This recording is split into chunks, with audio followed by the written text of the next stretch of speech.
on the cloud. And I ain't never coming down. I don't know about then. All I know is ain't nobody fucking with me now. What's good, Detroit? It's your man B Scarber, aka real name no gimmicks. DetroitRap.com, Underground Hip Hop Awards magazine, coming to you live from TNB Recording Studios. I'm sitting here with my man Floss-A-Lot. Good, homie. What's going on with you? All right. Today's a good day, man. Got a very special guest for y'all, man. This man has been behind a lot of major artists here in the city and doing a lot of different things right now, specifically managing The Voice, aka Neisha Neshae. In terms of you deciding to work with her, man, how did you find her, or what attracted you to her as far as wanting to manage her as an artist? Well, the funny thing is, I found her through social network. Okay. You know, I'm one of the guys that, you know, I spent a lot of time and money into music. So when the average artist reach out and ask me to check out their music, I'm the one who listened to it. You know what I'm saying? Because I understand. I came from that. So one day out the blue, she hit me up. Was like, you know, can you check out my songs? I'm like, all right, let me go look. You know, the one on SoundCloud is like 4 or 5 songs. Listen to them. I'm like, dang, she kind of different. At this point, Dave's Loaf just kicked the dough in already for us. So I'm like, okay, she a new female too that can, you know, I seen potential in. So I'm listening to the songs. I get to one particular song that caught my ear. I'm like, she's hot. So the funny thing is, I reached back out to her and was like, yeah, your song hot. What you trying to do? Never got a response. So time went on. 2 or 3 weeks later, song still in my head. I reached back out again, like, hey, I like your song. What you trying to do? Still didn't get a response. One day we up here, we about to shoot a movie, we doing a soundtrack. So I say, hold on, I want y'all to hear this one record. Tell me what y'all think about for the soundtrack. Play the record, everybody went crazy for it. So I say, hold on, let me try this again. So I hit her up, said, hey, what's up with your record? No response. So I said, okay. You know, I like your song, appreciate you, you know, good luck on your career. She said, no. She said, I'm about to have somebody call you. Okay. What it was is she didn't know how to conduct the business side. Okay. She knew how to say, okay, check out my music, but once I got interested in it, she didn't know what else to say. She didn't know how to take it from there. And even at the time, I didn't know how old she was. She was 18 at the time. So, you know, when she contacted me, we talked. I asked to hear a few more songs. What I heard from her is something I haven't heard in an artist in a long time. Like, she had a story behind her. She had, like you say, you can hear the pain in her vocals. You can hear the pain, you know what I'm saying? You've seen it. So once we sat down and did agreement, whatever we came to light with it, it was just about taking her life story, putting it into the music. I got you. And right now, thus far, hands down, I've been doing this 22 years. She's the best artist I ever came across by far. Wow, that's a big statement to make, man. Yeah, definitely. Okay. I noticed on the project, you guys had a lot of production on there from Hell of a few other people, but he was kind of like the mainstay. Can you just give us a little insight as far as in the studio? Like, you know, how is she? What is her approach to making her records? What is the chemistry like with her working with Hell of a? Do you have any input in creatively? Like, kind of take us behind the scenes with that. Well, me and Hell of a go back like, man, 16, 17 years. So, and Helluva is the guy that he didn't gave any artist who ever worked for Helluva, he gave him a hit record. Any artist, like he gives everybody a hit record. So he was my first call. You know what I'm saying? I was like, I got an artist, man. I'm telling you, I think you need to hear this. Sent it to him. He just said it's a go. So the process with her and Helluva is, I mean, it's weird because they both weird. Like real shit. Like they both weird. But they sit down. Basically what we're doing is we take her life. Her life is full of pain, hurt, sorrow, memories. You know what I'm saying? We pull songs out of those elements. You know what I'm saying? Her and Helluva sit down, they vibe. Helluva might have a hook. She might have a hook. However they do it. She go in there. She turns out all the lights. Like I say, she weird. She turned out all the lights, and 30 minutes later, hour later, she's saying she got both verses. Let's go. Gotcha. You know, they have a chemistry as far as them communicating far as like engineer, producer towards artists. You know what I'm saying? My approach is a little more harder. You know what I'm saying? But he has a chemistry where with her that when it comes time to get his point across, they understand each other. And thus far, like the music, just that alone, hands down, has been the best music I ever created with him. Gotcha, man. So in terms of like branding her and getting her ready, both locally as well as for the main stage nationally, like what are some things that potential fans, blogs, different outlets, like what do you want people to take from Neisha as you continue to push her out there? Like what is the message you're trying to send with her? Okay, so here's the problem that we had with her. She has it from the start. So far as nationally, she already had the sound. We had to bring it back to locally. Okay. You get what I'm saying? So because it's a different approach, local and national. Right. So she already had a national sound, so we had to bring it back locally so they can understand. You know what I'm saying? So the whole thing with her is our point of branding is more of her story. Okay. You know what I'm saying? She has a story that I feel like women and men can connect to. We raise daughters. You know what I'm saying? We have a mother. You know what I'm saying? So she's been through a lot for her age. You know what I'm saying? She just turned really 19. So she has a real story that I think people, once you tap into it, it's life. It's not a facade. It's not, the new cars, the new rims, the sipping syrup. It's none of that. It's how much weed you smoking. It's real life. I got you. And that's the story she's putting out. What she's giving, she's putting her life in to give other people life. I got you. So basically, you saying just the content, just everything that makes her her. You guys are just putting out there the full package. Like this is a story that's gonna continue on because she's gonna keep living, and therefore more stuff is gonna come. Yes, definitely. She's gonna continue to give you her life. Right. You know what I'm saying? There's so many angles to her story that we can go on forever with it. Got you, man. Yeah. Well, I appreciate you taking out the time to rap with us, man. For sure, you're a man. busy man. You For always sure. doing Always. something, shaking and moving. Always. Let the people know where they can reach you at.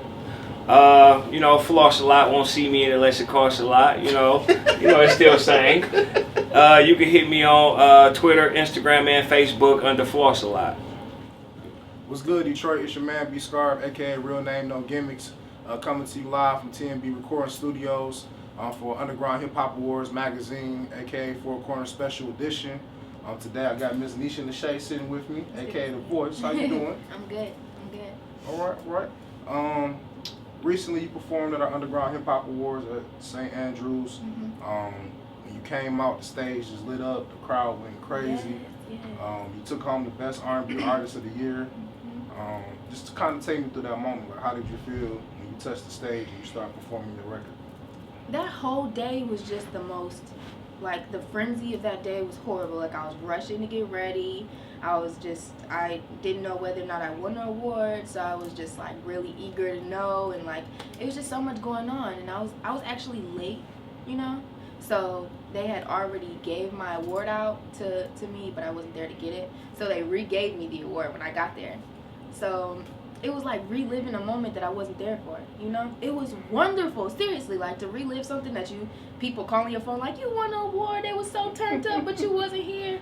And then they was still turned up with the same energy when I won it again, So it was great to perform the song that everybody loves, that everybody knows me for, and it was just like a beautiful moment. That was the first award I won for my music, so it was a blessing, truly. We were definitely blessed to be a part of that and having you that award.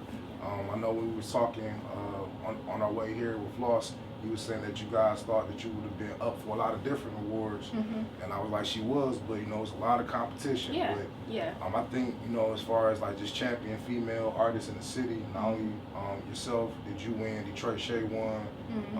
You also had Tierra perform, Moses the God. So just seeing that female camaraderie, because I feel like it's a lot of dope female talent coming out the city. Definitely. It was just dope seeing all y'all kind of share y'all different moments and collectively be there representing.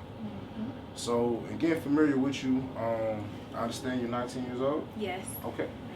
In terms of your background as far as music, like at what point did you like start to take music seriously? Like what made you really want to get into music?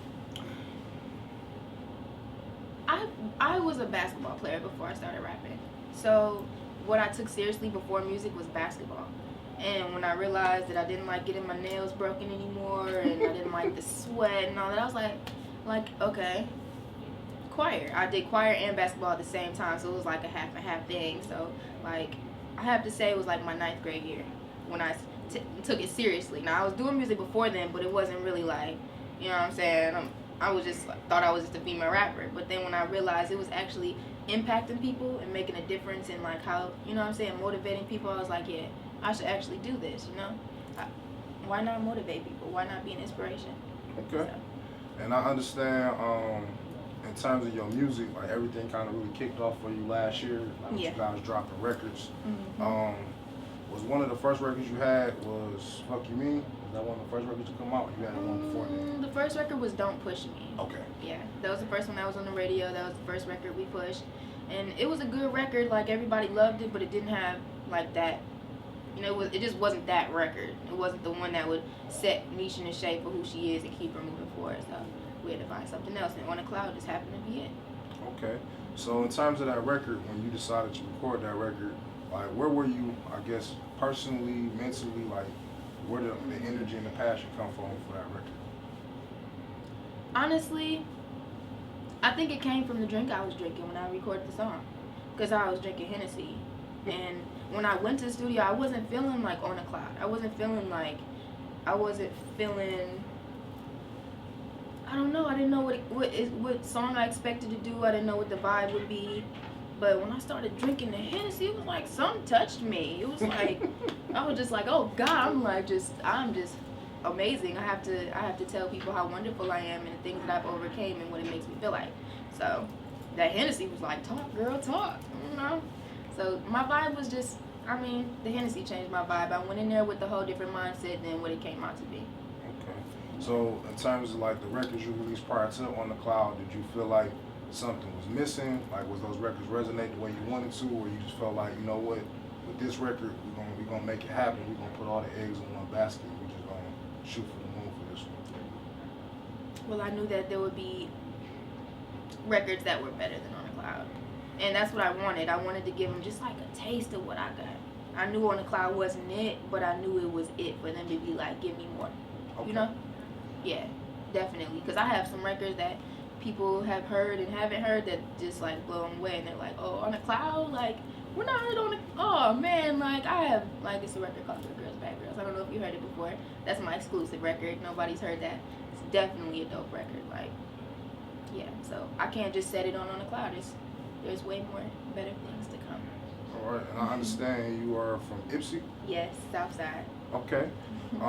So in terms of like just growing up in Ipsy and everything that you put into your music, like, kind of give us a snapshot of just what life was like. Before music, I was like lost. I was like one of those souls who just did everything to be like, I just needed people around me. I was a busybody when I was younger. Like, I needed friends. I needed to be out partying and, like, you know, I just needed to be surrounded by people because I always felt alone. Like, I was taken away from my mom at a young age. My sister and I were, and like, I spent a lot of time just with that lonely feeling, and music took it away. Like, it was like, I was taken from my mom at a young age. I went to foster care. My dad came and got me and my sister. He came and got us out of foster care, but he didn't take care of us. Like, he let his girlfriend do it. And I was beat for everything. I was abused mentally, physically, emotionally, and like now, I met my mom my 9th grade year again after I was taken away from her.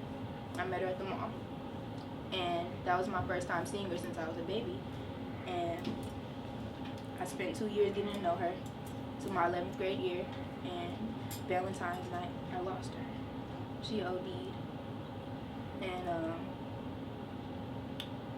I spent those 2 years of my life since my 9th grade year getting to know her.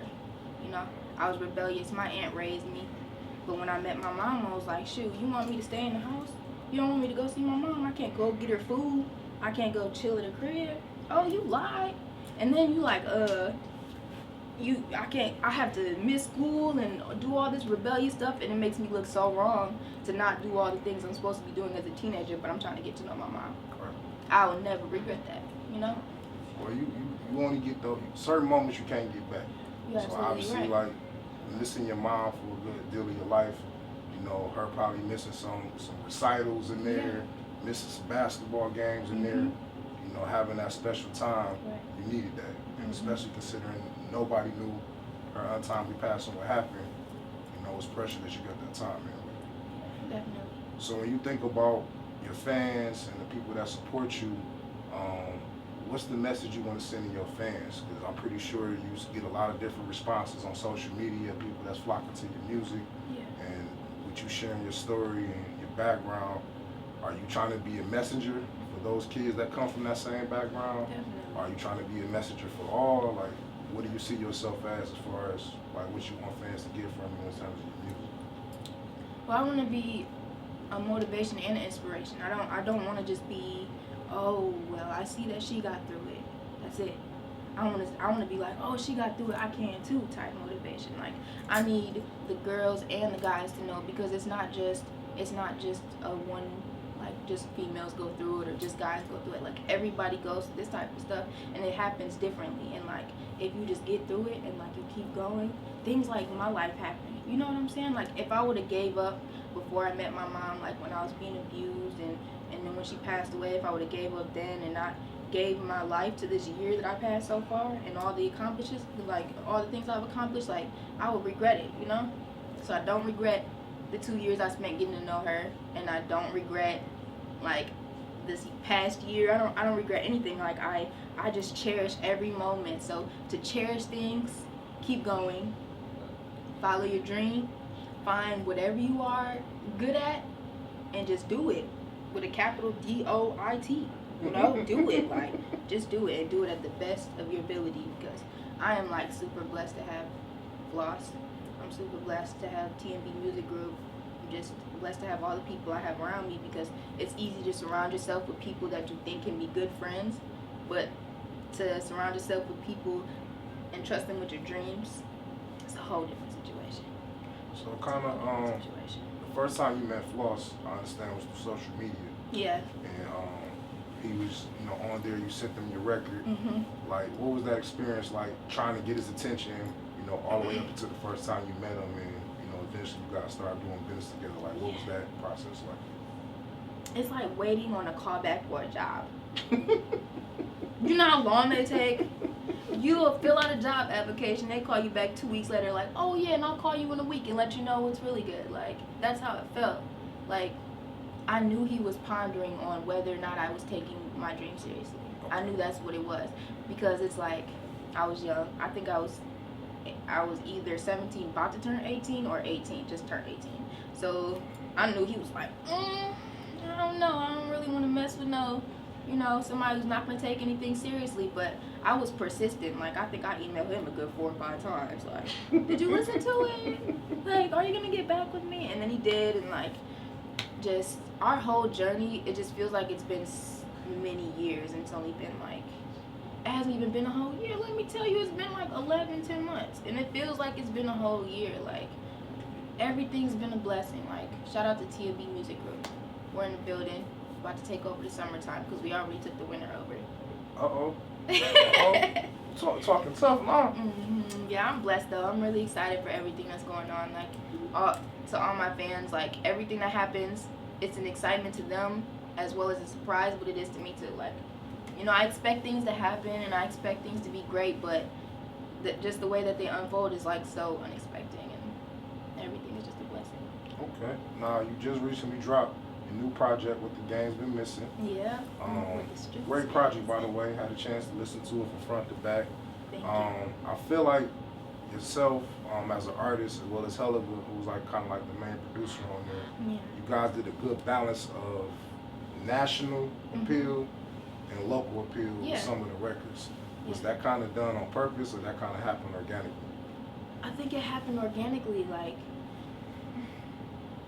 when we did On a Cloud, when me and Helliver did On a Cloud, we knew that it was out of like the range of things that he had already done, you know? Like, we stepped out of the box with that one. So after we stepped out of the box one time, we had to keep stepping out of all the boxes. So I think all the songs that happened were just two people working together and putting art together, because I mean, when I met him, I knew, like, it was just complete magic, like, because you can definitely bump heads with producers, you know? Yep, you guys can definitely have two different ideas, and it's just like our ideas always just intertwine. So it was definitely organic. I love how the tape came out.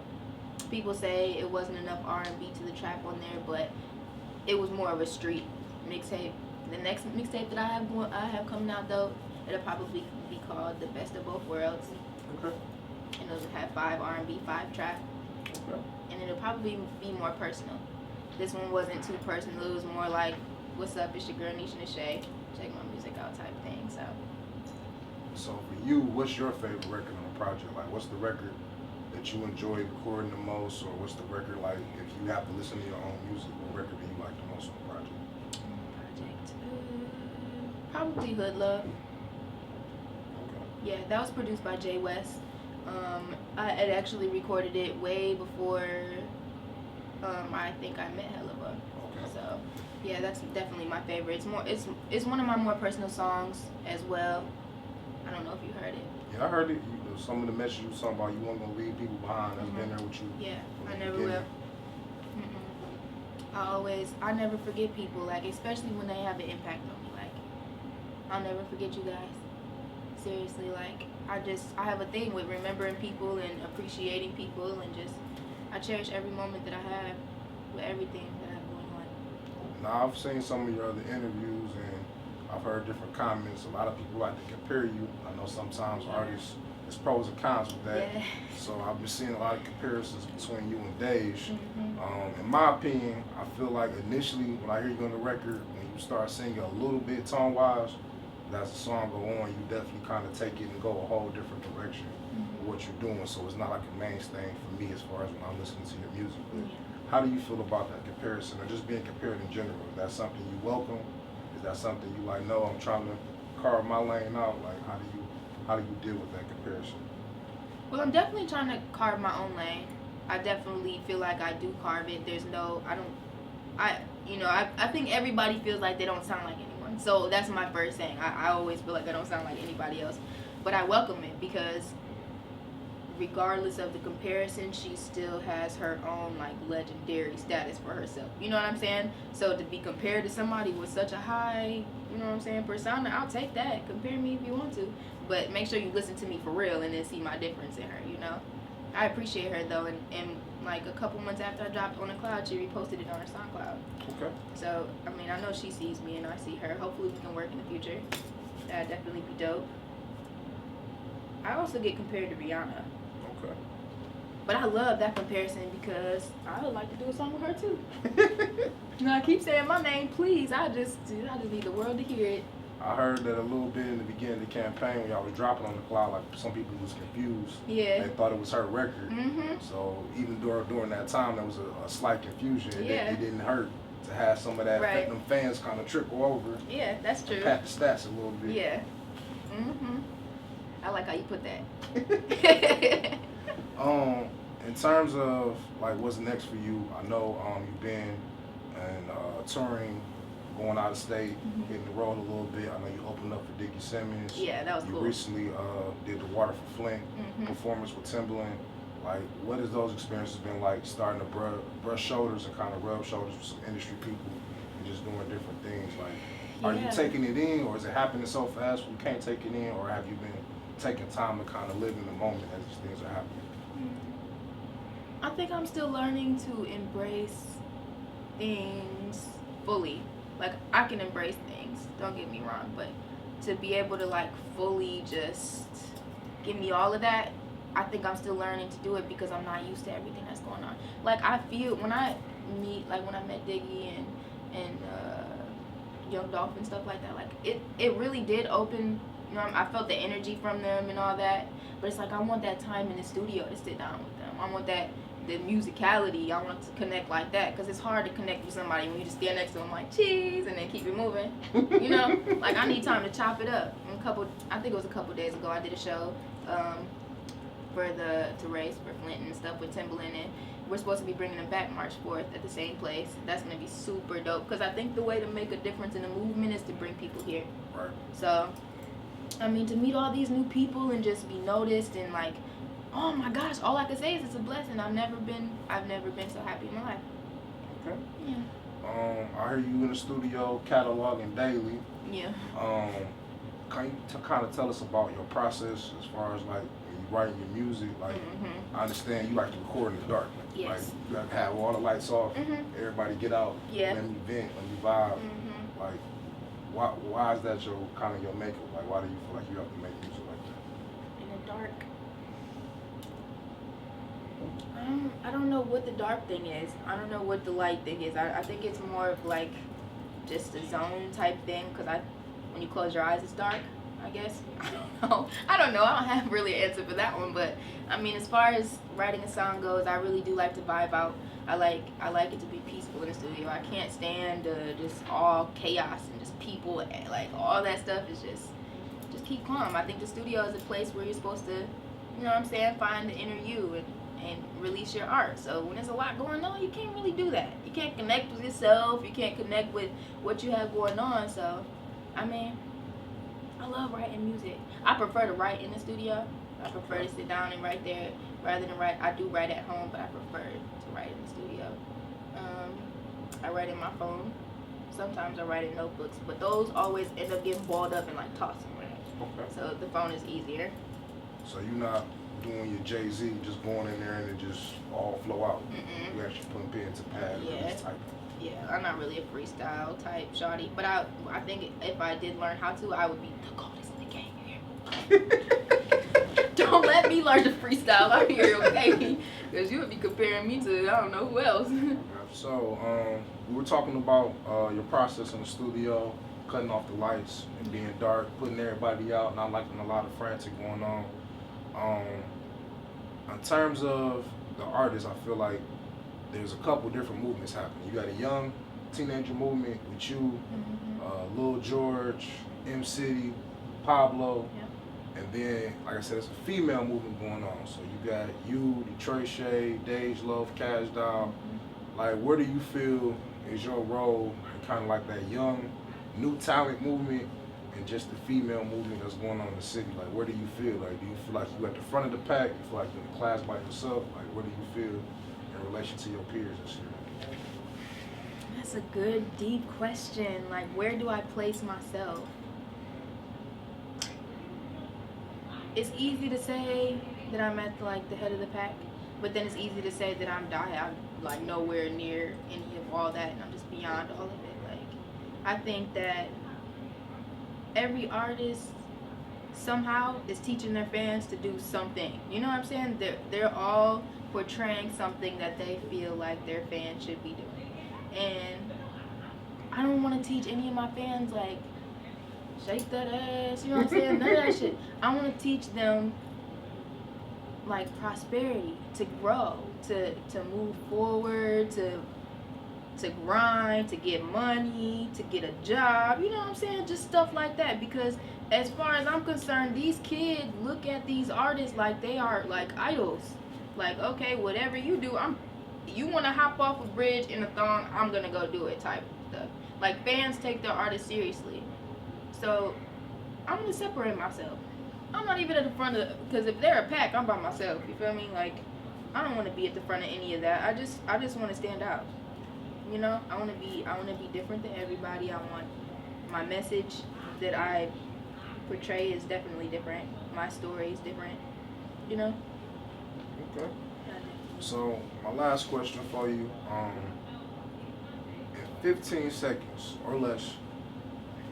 Instagram quick time. If you had to describe yourself in like just one words, like a few one words, like what would be like some of your favorite one words that you would use to describe yourself? Phenomenal. On a cloud and R&B track. There you have it. High five, baby.